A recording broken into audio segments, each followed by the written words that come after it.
प्रधानमंत्री नरेंद्र मोदी ने देशवासियों को संबोधित करते हुए बड़ा ऐलान किया और कहा कि उनकी सरकार तीनों कृषि कानून को वापस लेगी और आगामी संसद सत्र में इस बारे में जरूरी प्रक्रिया पूरी की जाएगी।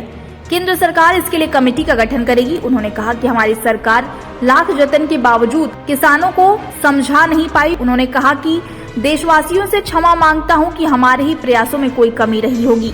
पीएम ने प्रदर्शनकारी किसानों से कहा कि गुरु पर्व के मौके पर आप अपने घर और खेत पर लौटे। इसी मुद्दे पर अमृत विचार के संवाददाता ने जानी विपक्ष, आम जनता और किसानों की राय।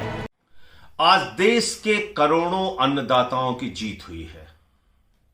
अन्नदाताओं की आंदोलन की बदौलत, लंबे संघर्ष की बदौलत, उनकी शहादत और कुर्बानी की बदौलत नरेंद्र मोदी जी की अहंकारी और तानाशाह सरकार को झुकना पड़ा और तीनों काला कानून वापस लेना पड़ा। ये तीनों काला कानून वापस क्यों लिया गया है? क्योंकि चुनाव दर चुनाव नरेंद्र मोदी जी की सरकार को सबक सिखा रहे थे किसान भाई, सबक सिखा रही थी इस देश की जनता, सबक सिखा रहे थे इस देश के अन्नदाता, और चुनाव में हार के डर से उन्होंने ये काला कानून वापस लिया है। मैं पूछना चाहता हूं नरेंद्र मोदी जी से, आप किस बात का इंतजार कर रहे थे?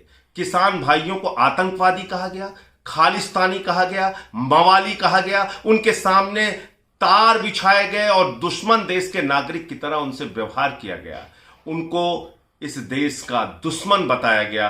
तब आप मोदी जी खामोश थे और ये तीनों काला कानून वापस नहीं लिया गया। 750 किसानों ने अपनी शहादत दी, कुर्बानी दी, ये काला कानून वापस नहीं लिया गया। एक लंबे संघर्ष, आजादी के बाद सबसे बड़ा किसानों का आंदोलन, 1 साल तक किसान भाई सड़क पर रहे, ठंड हो, गर्मी हो, बरसात हो, उन्होंने तमाम यातनाएं झेली। उनके ऊपर आंसू गैस के गोले छोड़े गए, उनके ऊपर लाठियां बरसाई गई, उनका खून सड़कों पर बहाया गया और उनको कुचलकर आपके मंत्री की गाड़ी ने मार दिया। तब आप खामोश रहे।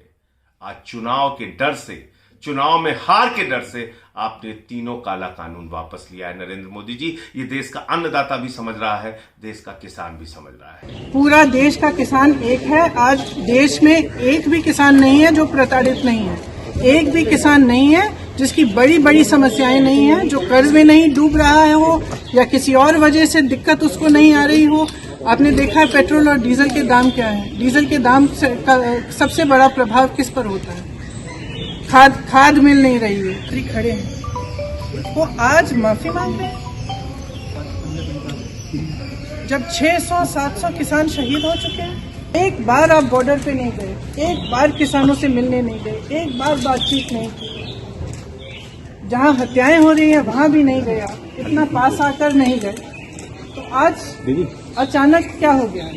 आज माननीय प्रधानमंत्री जी ने जो कृषि कानून बिल वापस किया है, ये गलत फैसला प्रधानमंत्री जी ने लिया ही था, उसी गलत फैसले को वापस किया है।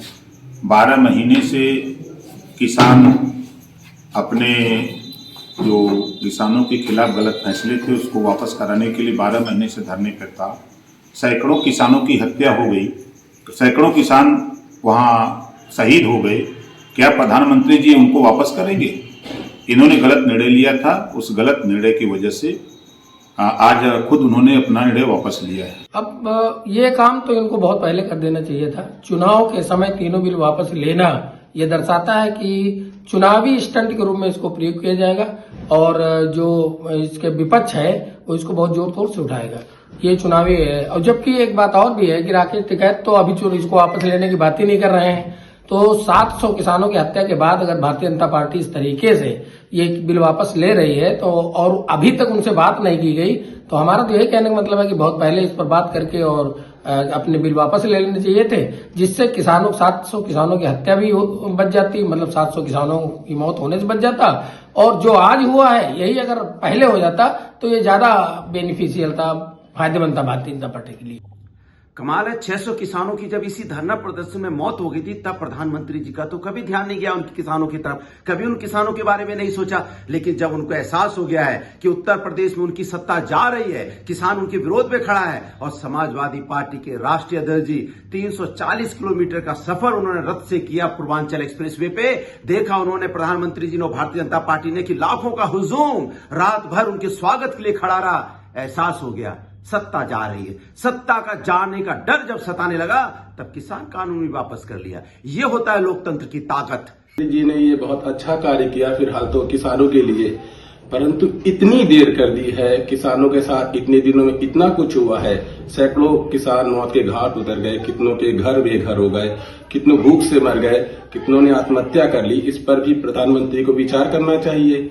अगर ये सिर्फ चुनावी एजेंडा था और उन्होंने अभी वापस ले लिया इलेक्शन के ठीक पहले, तो ये मेरे ख्याल से कम किसानों के लिए ठीक नहीं हुआ, जिनकी वजह से जो अन्नदाता है हमारे, तो ये ठीक नहीं हुआ। प्रशांत जी, दूसरा सवाल ये है कि इनके जो लीडर हैं किसान राकेश टिकैत जी, वो कह रहे हैं कि हम अपना आंदोलन बंद नहीं करेंगे, हमारा आंदोलन जारी रहेगा। क्या कहते हैं आप? राकेश टिकैत जी, मैं मानता हूं कि किसानों की हक की लड़ाई लड़ रहे हैं, लेकिन अब उनको भी अपना इलेक्शन को देखते हुए उनका भी मोटिव चेंज हो रहा है, मुझे ऐसा लग रहा है। अब चूंकि प्रधानमंत्री जी ने किसान कानून को वापस ले लिया है, तो या तो उन्हें किसानों के हक को भी चेंज करके एक मजबूत प्रयास करना चाहिए ताकि भविष्य में इस तरीके के चुनावी एजेंडे को लेकर के सैकड़ों किसानों की मौत ना हो और अपने राजनीतिक हित साधने का प्रयास ना करें। मैं यही चाहूंगा राकेश टिकैत जी से, परंतु मुझे प्रतीत नहीं होता कि ऐसा कुछ होने वाला है। जो है ये कानून जो है, हम लोग 11 महीने से सरकार के खिलाफ दिल्ली में धरना चल रहा, किसानों का आंदोलन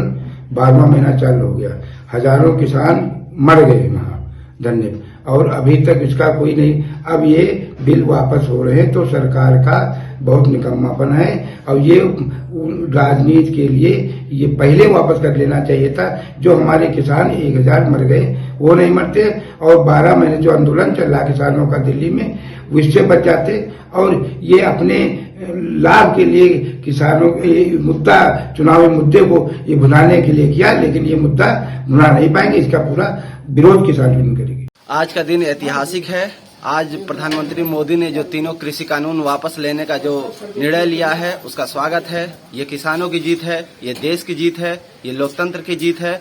आज जो ये उन पे करारा तमाचा है जो न्यूज चैनलों से बैठ के लगातार किसानों को खालिस्तानी और आतंकवादी और देशद्रोही तमाम चीजें साबित करने में लगे हुए थे,